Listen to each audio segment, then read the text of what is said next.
Assalamualaikum warahmatullahi wabarakatuh. Pemirsa, saya Klik. Hari ini kita berkesempatan untuk membahas lebih jauh mengenai konflik yang terjadi di Palestina dan Israel bersama guru kita tercinta, Ustadz Adi Hidayat. Mungkin sebelumnya kita sapa dulu beliau ya. Assalamualaikum Ustadz. Waalaikumsalam warahmatullahi wabarakatuh, Mas Klik. Apa kabar Ustadz? Baik, alhamdulillah. Ya, seperti inilah kondisinya. Masya Allah. Terus mengupdate hal-hal yang terjadi di Palestina, Ustadz? Terus mengamati, melihat, membaca, ya baik di media sosial juga di media elektronik, cetak, berita luar negeri dan berkoordinasi juga. Masya Allah.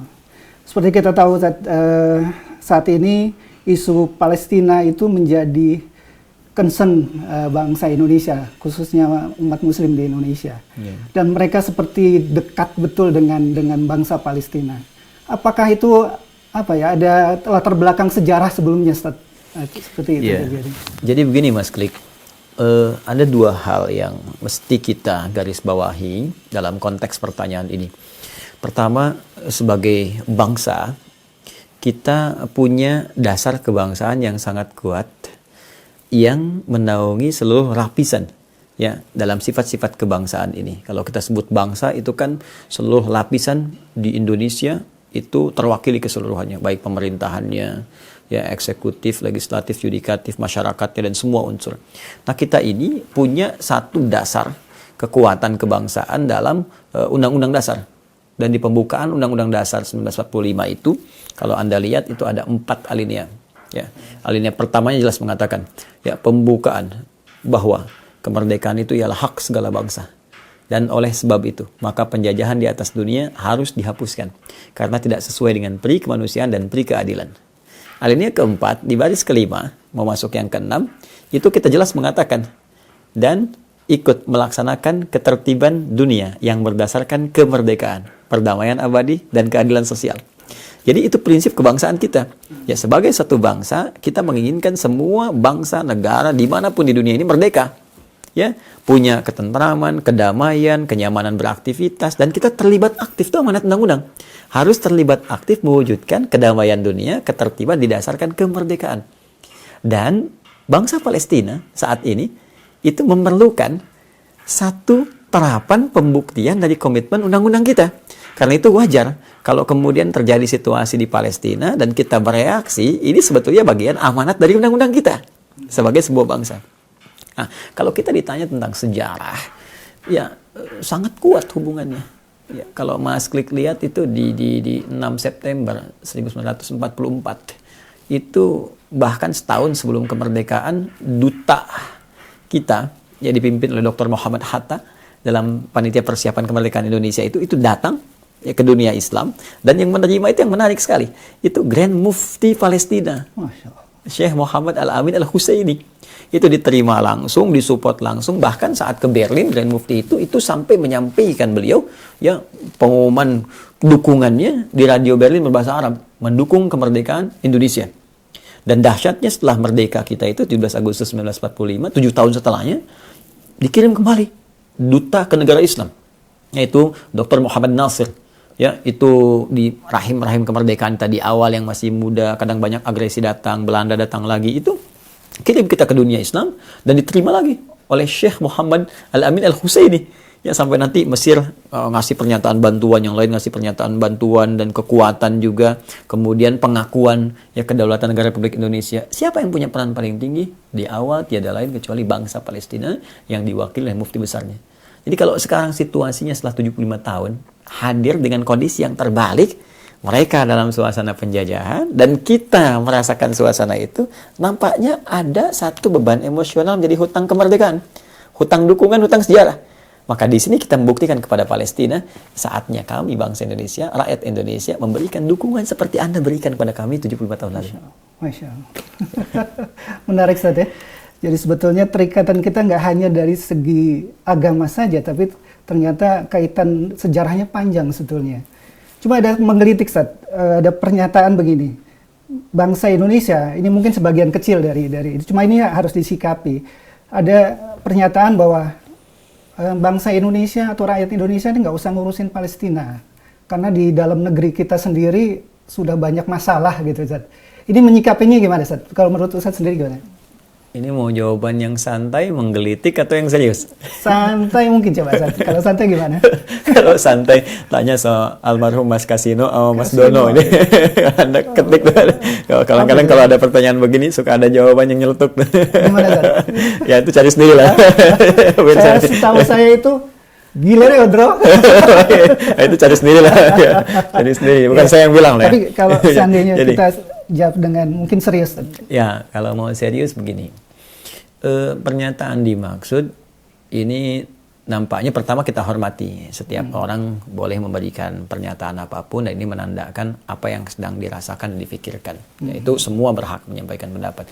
Tapi setiap pendapat, pernyataan itu berhak juga diuji. Ya, diuji oleh nalar kita, diuji oleh hati kita, nurani kita, sehingga kita bisa menempatkan pernyataan dimaksud sesuai kapasitas masing-masing. Ya.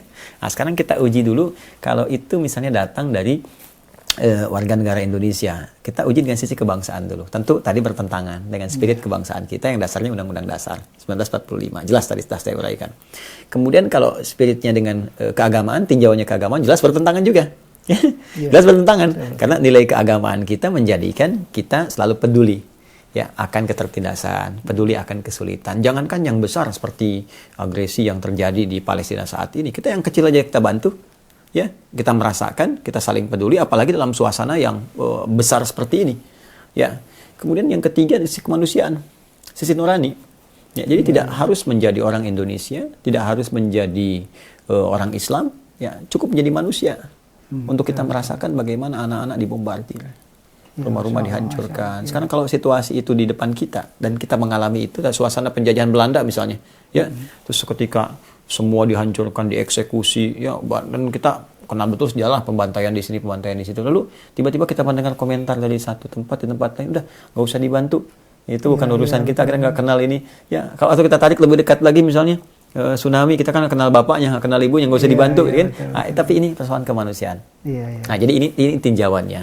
Nah, lebih daripada itu, nah, kita juga harus melihat background pernyataan ini arahnya kemana, ya kan? Backgroundnya seperti apa? Ya, boleh jadi mungkin kalau dalam persepsi tadi bertentangan keseluruhannya, ya sudah kita abaikan lah, ya anggap aja ini salah satu wacana yang dihadirkan kepada kita untuk menguji siapa yang punya kepedulian. Kan ada sisi positifnya untuk dilihat. Jadi jangan terlalu berlebihan juga. Kalau bahasa Quran tuh di Quran surah 49 ayat yang ke-6 ya. Ya ayyuhalladzina amanu in ja'akum fasiqun binaba'in fatabayyanu. Hai orang-orang beriman, jika datang padamu berita yang meragukan, yang cenderung engkau melihat ada sedikit persoalan di situ, maka cek dulu dalam tinjauan apa.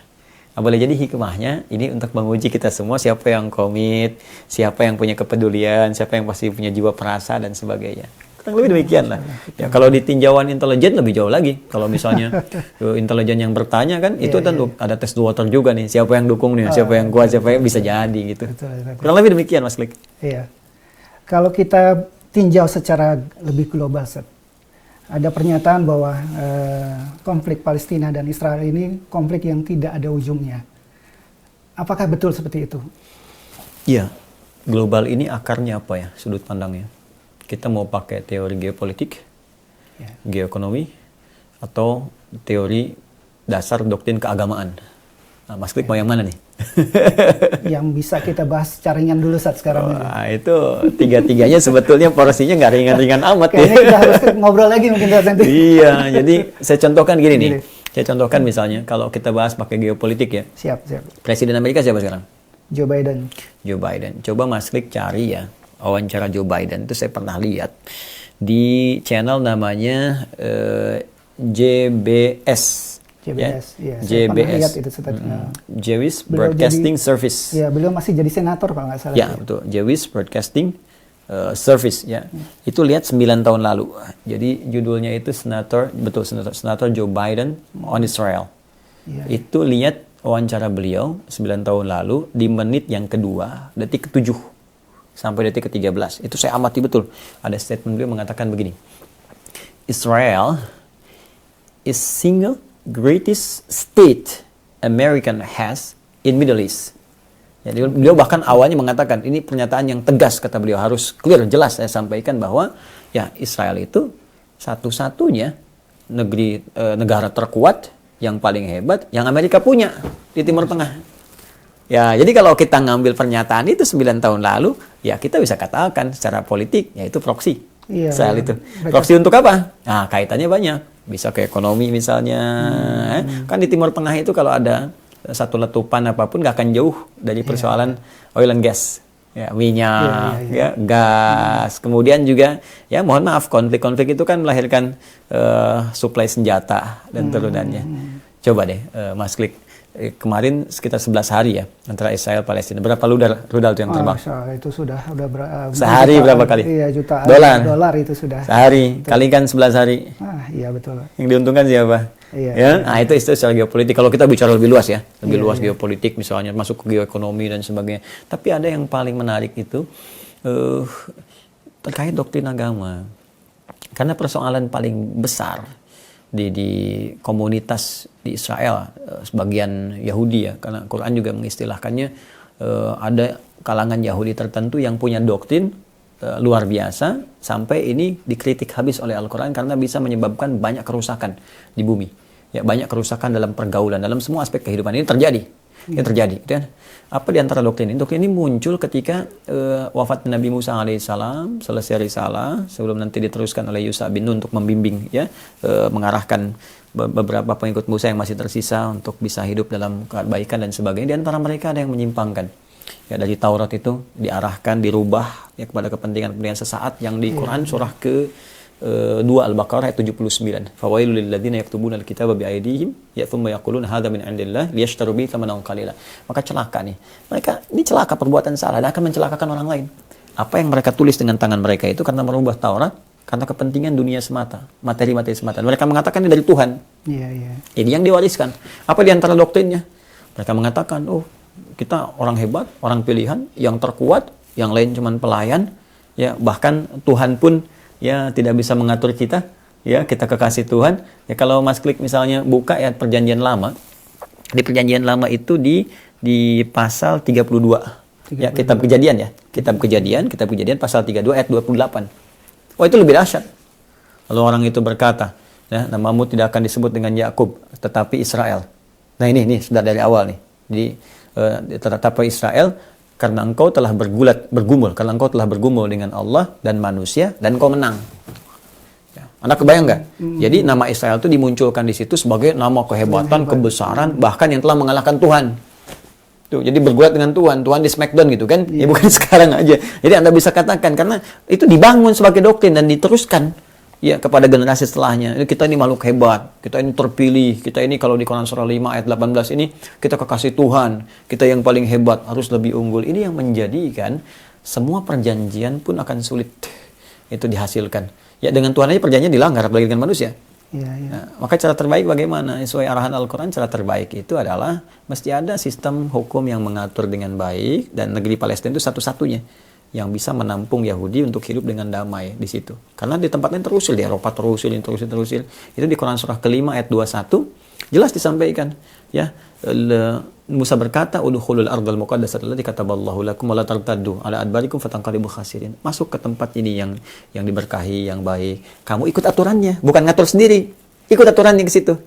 Karena itu ketika Umar itu bisa melangsungkan apa yang Nabi berikan arahan, kurikulum Nabi untuk bisa mengelola Palestina. Ketika Umar bisa melakukannya, kunci diberikan ya untuk mengatur itu semua, maka damai 480 tahun kurang lebih. Masanya Umar itu. 462 tahun tepatnya. Kemudian terjadi kan perang salib, masuk lagi, hancur lagi, ya. Kemudian nggak stabil lagi, datang Salahuddin Al-Ayyubi. Begitu Salahuddin Al-Ayyubi mengcopy paste kurikulum Umar, dipraktekkan lagi damai 830 tahun. Jadi saya ingin katakan bahwa jika orang Islam itu menerapkan kurikulum yang dibawa oleh Umar, kurikulum Salahuddin Ayyubi, diatur di situ, kedamaian akan tercipta. Cuma kalau dijadikan sebagai alat politik tadi, proksi untuk ini, untuk itu, semua kebijakan damai di veto, gini nggak susah, akan terjadi. Ini agak berat ya, mohon maaf agak berat nih. cuma ya begini. Tapi kalau Mas Klik tanya begini, ntar besok aplikasi hilang lagi. Menarik, Ustaz. Maksudnya Ustaz sampaikan bahwa Palestina itu bukan hanya sekedar bangsa yang harus diselamatkan, Tapi ternyata sebagai kunci dari kedamaian kalau saya bisa tangkap dari Ustadz gitu. Ya masih lihat lah sekarang itu kan situs 3 agama, ya kan? Yahudi, Kristen, kemudian Islam juga situs 3 yang disucikan. Ya. Dan sekarang dari 3 agama itu kan yang kemudian menjadi kekuatan spiritual dari hampir seluruh lapisan masyarakat di dunia. Yang itu yang menggerakkan aktivitas, menggerakkan pemikiran, menggerakkan arah visi kehidupan. Sekarang kalau kemudian arah visi kehidupannya dalam tinjauan yang salah, merasa yang paling hebat, merasa yang paling ras terunggul, yang lain pelayan, yang lain begini begitu, akan celaka kan? Akan celaka, maka itu Islam datang membawa risalah kedamaian universal dan menyampaikan persamaan dalam konteks kehidupan duniawi dan tidak memaksakan untuk masuk Islam. Anda hanya melihat nih ajaran begini. Anda mau masuk, alhamdulillah tidak, masing-masing bertanggung jawab di hadapan Allah. Kita berdakwah dengan kebaikan. Nah, jadi ini memang pusat. Jadi kalau di Palestina damai. Kita lihat masanya Salahuddin damai, tentram. Mas Klik lihat. Kalau Mas Klik perhatikan di masa-masa sebelum terjadi perjanjian Balfour, sebelum dipecah tuh wilayah-wilayah Palestina dan sebagainya. Orang Yahudi itu aman masuk Palestina saat di Eropa diusir dan sebagainya. Coba lihat gambar-gambar bagaimana polisi Palestina itu menerima orang Yahudi, diperiksa kesehatan. Masih ada di Google sekarang. Iya, dan budaya terbentuk sih ya. Sangat itu ya. Sangat bagus. Betul. Gitu. Ya kurang lebih seperti itulah. Tapi sekali lagi perbincangan ini perbincangan yang kalau kita mau jujur dan terbuka, wah saya lebih banyak lagi yang bisa diungkap. Tapi ya tadi kita resiko perjuangan ya. Coba bayangkan apa kaitan antara aplikasi Quran dengan perbincangan kita yang tiba-tiba hilang di Google. Padahal itu sehari setelah saya tes wawasan kebangsaan dengan Google. Tiba-tiba hasilnya aplikasi Quran hilang. Ya, tapi nggak apa-apa, nggak pada masalah itu perjuangan kita bikin lagi. Mungkin kita harus repot ya kata Gus berbincang lebih santai kali Ustaz, supaya mungkin tidak di itu. Siap. Tapi banyak hikmah yang mungkin kita bisa sampaikan, terutama untuk generasi muda, Ustaz, yang kadang-kadang mereka saat ini terjadi tidak acuh terhadap konflik ini, atau hanya sudut pandangnya sempit. Ya, saya kira begini ya, sudut pandang sempit itu kan karena informasi yang terbatas. Jadi mungkin harus dimulai dengan pengetahuan, perbaikan diri dulu, kemudian kita tidak jauh berpikir dulu ya, ayo berangkat, jihad, sholat aja belum bagus. Itu bahasa Al-Quran loh. Karena di zaman Nabi ada yang langsung mengatakan, bahkan di zaman-zaman dulu sebelum Rasulullah, ayo kita berangkat, pengen ikut. Komen Al-Quran apa? Perbaikin dulu sholatnya, perbaikin dulu zakatnya, perbaikin dulu dengan baik. Jadi sehingga ke dalam diri kita itu ada kesadaran penuh tentang sisi kehidupan kita, hikmahnya apa yang kita lakukan, mengabdi dulu untuk lingkungan sekitaran kita, bangsa, negara. Jadi kalau itu sudah bagus, kemudian pengetahuan juga lengkap ya tentang keislaman dan baik, dengan sendirinya akan muncul. Jadi mungkin sekarang saatnya mesti ada pembelajaran secara komprehensif ya, studi yang bagus. Kita juga nanti insya Allah akan buka satu bagian khusus tadi misalnya tentang Al-Quds sehingga mengerti relasi kebangsaannya apa dan sebagainya. Dan kita bisa jawab sebetulnya ya, kayak pernyataan-pernyataan misalnya, kenapa dengan bangsa sendiri kan masih banyak yang fakir, yang miskin dan sebagainya. Kita katakan bahwa bukan berarti nggak peduli. Kita sama-sama peduli, ada skala prioritas. Karena tadi ini nilainya global, kemanusiaan sedang luas, situasi darurat, maka perhatiannya lebih tinggi gitu. Sedangkan dalam suasana kefakiran di Indonesia misalnya kan, atau masyarakat terlantar atau macam-macam, butuh perhatian. Tapi kita punya negara di situ. Kan pasal 27 jelas. Masih hafal nggak Mas Lik? Ya? 27. Fakir miskin, ya, dan masyarakat terlantar dipelihara oleh negara. Makanya kita bayar pajak, kita ini negara support lihat Kementerian Sosial. Jadi undang-undang kita sebetulnya sudah lengkap sekali. Nah, kalau mau koordinasi gampang, negara menghimbau misalnya ke masyarakat, kita bikin program nih yang berlebih jadi saudara, kayak kita bikin di Kuantum Akhir itu, kami bikin Amin Ansor Muhajirin, kasih webnya. Jadi misalnya yang berlebih nih sini ditunjukkan saudaranya yang kurang, nanti kasih ke situ. Itu kita support. Jadi kita menunggu peran negara untuk saling misalnya melengkapi. Ya justru dibalik. Nah, kalau ada perangkat negara mengatakan masyarakat kok gini, balikin. Negara apa yang dikerjakan? Nah kan, bantu dong kami, berikan fasilitas kepada kami, berikan data kepada kami. Jadi kita bisa support dengan semangat. Nah cuma sekali lagi kan ada prioritas, kondisi-kondisi yang kadang-kadang sifatnya darurat yang harus kita respon. Jadi umum dimanapun saat tsunami terjadi di Aceh, apakah misalnya di negara-negara luar seperti Turki, Amerika, nggak ada yang miskin? Ada. Tapi kan penduduknya nggak ada yang tanya, kenapa sampai ke Aceh? Ya, di sini aja masih ada yang miskin, tapi kan kamu nggak tenggelam, Joni, gitu kan. Di sana ada yang sekarat, ada yang terkapar, ada yang macam-macam butuh bantuan. Ah, tapi kita pun harus bantu negara. Jangan berhenti di titik itu. Artinya kita sampaikan ke negara, berikan fasilitas, kita pengen begini begitu. Jadi jangan selalu dibenturkan gitu. Jadi wacananya gelap, selalu ada konflik gini, berhentilah. Sekarang saatnya semua menata alur hidup yang baru, saling bekerja sama ya. Kapan makmurnya? Ya, orang udah ke bulan mendarat di Mars, kita masih di situ-situ aja. Gitu loh Mas Klik ya, kurang lebih demikian. Terima kasih, mungkin kesempatannya mungkin kita akan bincang-bincang lagi lain waktu untuk ini. Karena memang keadaan di Palestina ini kan terus berkembang. Jadi mungkin kita bisa berbincang lagi nanti. Ya, tidak hanya Palestina. Kalau saya usulkan misalnya, ya kita bisa bicara tentang ya bagaimana keadaan masyarakat di mana di Indonesia, ada suku apa, ada keistimewaan apa, sehingga bisa menginspirasi. Ya, dan memberikan jawaban bahwa kita pun orang Indonesia bisa mengenalkan keadaan di Indonesia sehingga persaudaraan itu jadi lebih luas. Gitu sekali. Iya, di-klik sama Adi, di-klik Adi. Klik Adi ya. Terima kasih Mas Klik. Terima kasih banyak. Begitu pemirsa, perbincangan kita dengan guru kita Ustadz Adi Hidayat, semoga menjadi tambahan wawasan dari semua yang terjadi saat ini. Terima kasih, saya Klik. Assalamualaikum warahmatullahi wabarakatuh.